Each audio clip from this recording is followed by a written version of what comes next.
আবারও ডিভিসিকে তোপ মুখ্যমন্ত্রীর। কেন্দ্রীয় সরকারকেও নিশানা করেছেন মমতা বন্দ্যোপাধ্যায়। সোমবার পূর্ব বর্ধমানে তার সুর সপ্তমে। ডিভিসি নিয়ে আমরা বলেছিলাম আমরা আমাদের শেয়ার উইথড্র করছি। আমি প্রধানমন্ত্রীকে চিঠি লিখেছি। এটা বারবার বলে যখন কাজ হয় না, তখন কাজের মধ্যে দিয়ে কাজ খুঁজে বাংলাকে বাঁচাতে হয়। বাংলার এই বঞ্চনা আমরা মানব না, আমরা মানব না, মানব না, এর উত্তর মানুষ দেবে।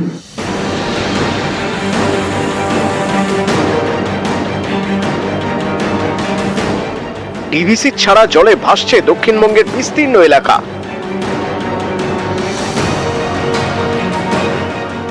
এ নিয়ে শুরু থেকেই কেন্দ্রকে নিশানা করেন মুখ্যমন্ত্রী মমতা বন্দ্যোপাধ্যায়।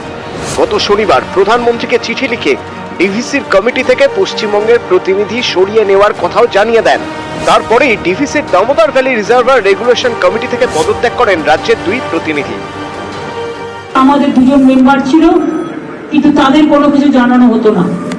পাওয়ার ডিপার্টমেন্টের সেক্রেটারি শান্তনু ঘোষ ছিলেন, তিনি রিজাইন করে দিয়েছেন as a director from DVC. আর দুই হচ্ছে একজন ইঞ্জিনিয়ার ছিলেন আমাদের ইরিগেশন ডিপার্টমেন্ট থেকে, তিনিও রিজাইন করে দিয়েছেন। কারণ এটা বারবার বলে যখন কাজ হয় না, তখন কাজের মধ্যে দিয়ে কাজ খুঁজে বাংলাকে বাঁচাতে হয়। সোমবার পূর্ব বর্ধমানে প্রশাসনিক বৈঠক করেন মুখ্যমন্ত্রী মমতা বন্দ্যোপাধ্যায়। বৈঠক সেরে কেন্দ্রের বিরুদ্ধে সুর চড়ান। Ganga action plan, flood control, DVC তিনটে কেন্দ্রীয় সরকারের অন্দরে, মানে ওদের অধীনে। কিন্তু আজ পর্যন্ত কোনো কাজ তারা না করার ফলে লক্ষ লক্ষ মানুষের ঘর ডুবে যাচ্ছে, কৃষিক্ষেত্র ডুবে যাচ্ছে।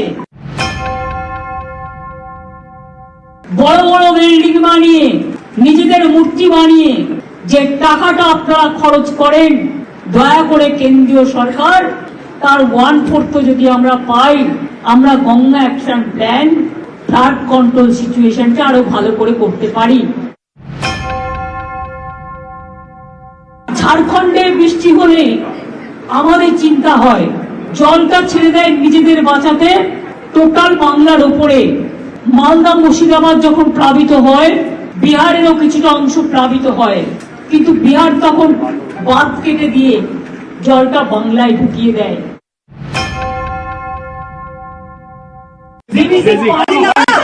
नहीं करता। पहले उसका जो कैपेसिटी था 4 लाख मेट्रिक टन रखने के लिए, अभी वो 20% में चलाया। वो अभी बेचने का कोशिश कर रहा है कोई प्राइवेट सेक्टर को। ऐसा ही चल रहा है। पॉलिटिकली आपका जितना हो आप हमारा सब फाइट करो, हमारा कोई एतराज नहीं है, लेकिन ऐसा काम नहीं करो कि पानी छोड़ के जानबूझ के आप जनता को जिंदगी ले लो। নিউজ 18 বাংলা।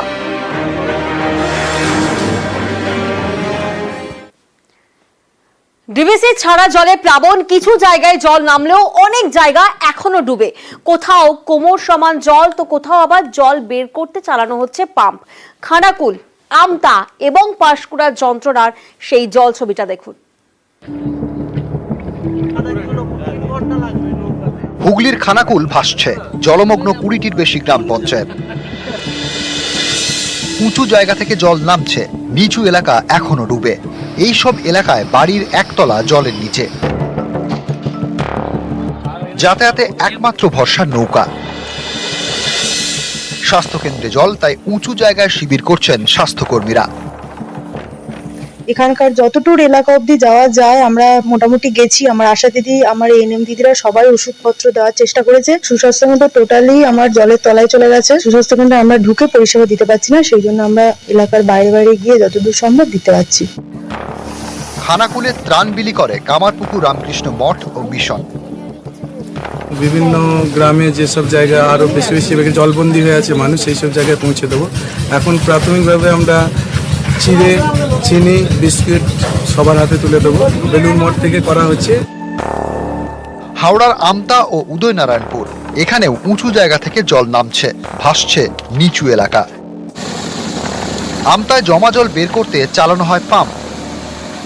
আমরা বিভিন্ন সুইচ গেটগুলো খোলার সঙ্গে সঙ্গে অনেকগুলি পাম্প লাগাচ্ছি যাতে দ্রুততার সঙ্গে জলটা নামে। জল অনেকটা জমে আছে, মানুষকে এখনো নৌকা চলাচল করতে হচ্ছে, তাই আমরা দুর্গম জায়গায় পৌঁছাতে অনেকটা সময় লাগছে। উদয়নারায়ণপুর, আমতা এবং বাগনান এইসব এলাকা থেকে জল নামছে। হাওড়া জেলা কৃষি দপ্তর জানিয়েছে, হাওড়া গ্রামীণ এলাকায় 11,411 হেক্টর ধান জমি নষ্ট হয়েছে। 928 হেক্টর জমিতে নষ্ট হয়েছে সবজি।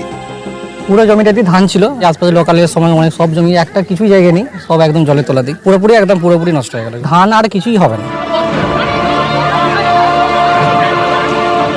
পূর্ব মেদিনীপুরের পাঁশকুড়া, এখানকার শহর ও গ্রামীণ এলাকায় জল যন্ত্রণা, ত্রাণ পেতে হুড়োহুড়ি। নিউজ 18 বাংলা।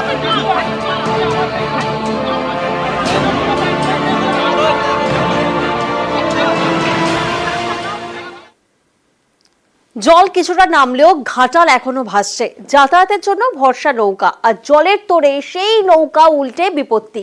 ডেবরা, সেখানেও কিন্তু একই ছবি, দুর্ভোগের ছবি। দেখুন।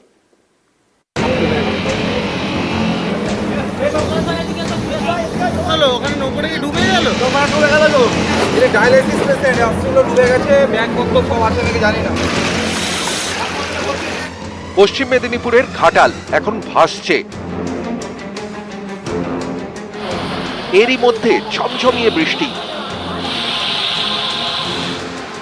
ঘাটাল পুরো এলাকার আড়গোড়া, এখানকার রাস্তায় জলের স্রোত, সেই স্রোতেই যাত্রীদের নিয়ে উল্টে যায় নৌকা। তাদের কোনো ক্রমে উদ্ধার করা হয়, নাকানি চোবানি খেতে হয় যাত্রীদের। দাদা কি নৌকোটা ডুবে গেল? কি হয়েছে ওনার? কোথায় নিয়ে যাবেন ওনাকে? ডায়ালিসিস করতে লাগছে, কিডনি পেশেন্ট। ঘাটালের বিভিন্ন জায়গা থেকে একটু একটু করে জল নামছে। নিচু এলাকা এখনো ডুবে। পুজো মণ্ডপেও জল, জমা জলে বাড়ছে দুর্ভোগ।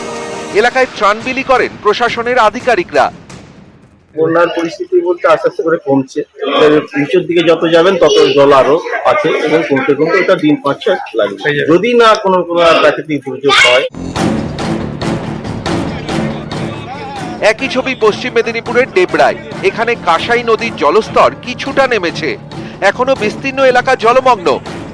ত্রিলোচনপুর, চক অর্জুনী, খাজুরি, বীরসিংহ সহ বেশ কয়েকটি এলাকা ভাসছে। এরই মধ্যে মাটির বাড়ি ভেঙে বিপত্তি। ত্রাণ শিবিরে উঠেছেন অনেকে। বানভাসী এলাকায় ত্রাণ বিলি করেন মন্ত্রী, বিধায়করা।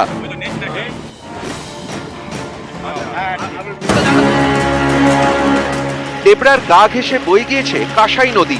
এই নদীর পাড়ে 4টি গ্রাম পঞ্চায়েত এলাকায় সবজি চাষ হয়। এখানকার সবজি ভিন রাজ্যেও যায়। কাঁসাইয়ের জলে এই সব চাষের জমি ডুবে গিয়েছে। জমি থেকে জল এখন নামছে, কিন্তু মাঠেই নষ্ট হয়ে গিয়েছে মাঠের সবজি। চিন্তায় কৃষকরা। এলাকায় বিশেষ করে গেছে বরবটি, বেগুন, শসা, এগুলো গেছে একদম। দাম এখন তো প্রচুর দাম, বরবটি 100 টাকা কিলো, বেগুন 80 টাকা কিলো, পুরোই নষ্ট হয়ে গেছে। বন্যার জন্য সব সবজির দাম খুব ঊর্ধ্বমুখী, যার জন্য সাধারণ মানুষ তা কিনতে পারছে না।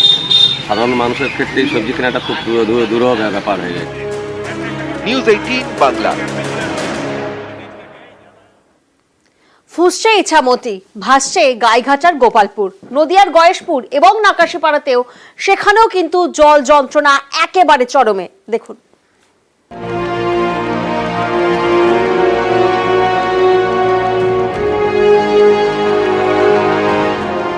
কোথাও হাঁটুর সমান জল,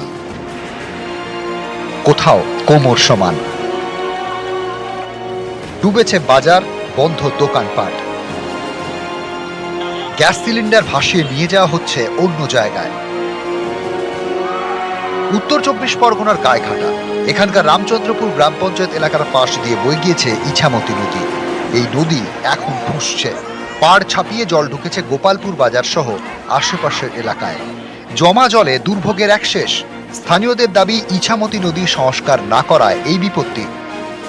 ইছামতি নদীর জলটাই এভাবে এসে গিয়ে আমাদের দোকানপাট সবই বন্ধ হয়ে গেছে। এই পুজোয় সবাই আমরা আশা করে থাকি যে পুজোয় একটু বেচা কেনা করবো, একটু লাভ হবে, আমাদের সেটাও হচ্ছে না। প্রত্যেক বছরের ন্যায় এবছরও মোটামুটি জলমগ্ন। জাহাজ প্রতিমন্ত্রী এসে বললো যে নদী সংস্কার করে দেবো, আমাদের এই জলের ভেতরে আবার নতুন করে নাকনি চুবনি খাওয়ালো।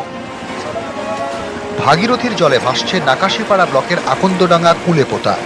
জলের নিচে বিঘের পর বিঘে চাষের জমি। বেথুয়াডহরি অগ্রদ্বীপ ঘাট রাজ্য সড়ক জলমগ্ন, তাই যাতায়াত বন্ধ। নৌকায় চেপেই চলছে যাতায়াত।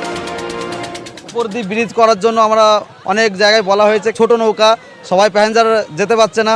জমি চাষে ধান, অনেক পাট, অনেক অনেক ফসল ডুবে গেছে, প্রচুর ক্ষতি হয়েছে। নদিয়ার গয়েশপুর ভাগীরথীর জলে এখানেও ভাসছে একের পর এক গ্রাম।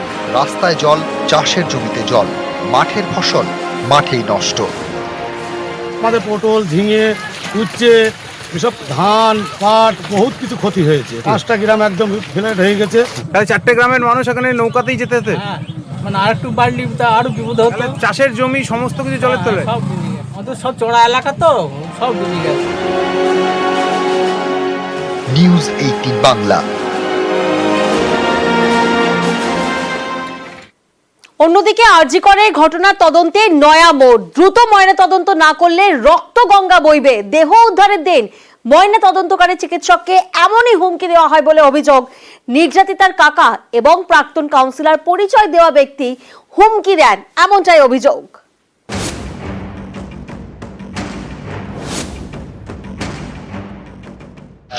পোস্টমর্টম করার জন্য মেয়ের কাকা পরিচয় একজন ছিল, যে বলেছিল ওই দিনকে পোস্টমর্টম না হলে রক্ত গঙ্গা বইয়ে দেবে, ওই দিন পিএম না হলে রক্ত গঙ্গা বয়ে যাবে। এক্স কাউন্সিলর বলে একজন কেউ ছিলেন, নাম বলতে পারবো না। আরজি করে মহিলা চিকিৎসককে ধর্ষণ খুন, এ নিয়ে তোলপাড়। তদন্তে সিবিআই। গত 9 আগস্ট সকালে আরজি করে মহিলা চিকিৎসকের দেহ উদ্ধার হয়। সেদিনই সন্ধ্যের পর ময়না তদন্ত হয়। বিশেষ অনুমতি ছাড়ায় সন্ধ্যে 6টার পর ময়না তদন্ত নিয়ে সুপ্রিম কোর্টে প্রশ্ন তোলেন জনস্বার্থ মামলাকারীর আইনজীবী। রবিবার আরজি করের এক ময়না তদন্তকারী চিকিৎসক অপূর্ব বিশ্বাসকে তলব করে সিবিআই। কেন্দ্রীয় গোয়েন্দাদের প্রশ্নের জবাব দিয়ে বেরিয়ে সাংবাদিকদের সামনে চাঞ্চল্যকর দাবি। পোস্টমর্টম করার জন্য মেয়ের কাকা পরিচয় একজন ছিল, যে বলেছিল ওই দিনকে পোস্টমর্টম না হলে রক্ত গঙ্গা বইয়ে দেবে। বাড়ির লোককে বলেছিল তাড়াতাড়ি করতে, পেপার আসাতে দেরি হওয়ার জন্য পোস্টমর্টম একটু দেরি হয়েছিল। বাড়ির লোক থেকে প্রেসার করা হচ্ছে। ওই দিন পিএম না হলে রক্ত গঙ্গা বয়ে যাবে। এক্স কাউন্সিলর বলে একজন কেউ ছিলেন, নাম বলতে পারবো না। এক্স কাউন্সিলর বলেছিলেন। হ্যাঁ, ওনার বাড়ির বলেছিলেন, আমাকে বলেছিলেন, ওনার রিলেটিভ একজন কেউ, নট ব্লাড রিলেটেড, মেবি বাইরের কেউ, বাইরের লোক। তারা বলেছিলেন পোস্টমর্টম ওই দিনই করতে হবে, ওই দিনই করতে হবে, ওই দিনই করতে হবে। নিহত চিকিৎসক উত্তর 24 পরগনার পানিহাটির বাসিন্দা। সেখানকার এক প্রাক্তন তৃণমূল কাউন্সিলর সোমনাথ দে। তিনি 2014 থেকে 2019 সাল পর্যন্ত কাউন্সিলর ছিলেন। তিনি আরজি করের ময়না তদন্তকারী চিকিৎসকের দাবি উড়িয়ে দিয়েছেন। সঞ্জীব মুখার্জি পাশের বাড়ি এবং কাকু বলে ডাকে, কাকু হিসাবে, এবং এক্স কাউন্সিলর তিনি ওই ওয়ার্ডে। আছি তো কাকু, নতুন আজও কাকু আছি, ও বেঁচে থাকতে তাই হচ্ছে। উনি কি আমাকে বলছেন না অন্য কাউকে বলছেন? কি করে চিনবো? একটা আশ্চর্য জিনিস তো, অত বড় সুপার স্পেশালিটি হাসপাতাল, সেখানে কে পোস্টমর্টম করবে আর কে ভিসেরা করবে আমি জানবো কোত্থেকে? যে ওইখানে অত বড় বড় এক একজন পুলিশ প্রধানরা রয়েছেন, সংগঠন ডাক্তারের সমস্ত মাথারা রয়েছে, স্বাস্থ্য দপ্তরের সব মাথারা রয়েছে, সেখানে আমি কাউকে যদি বলি তাতে কি পোস্টমর্টম প্রভাবিত হয়? 2008 থেকে 2013 পর্যন্ত পানিহাটি সিপিআইএম কাউন্সিলর ছিলেন সঞ্জীব মুখোপাধ্যায়। পরে তৃণমূলে যোগ দেন।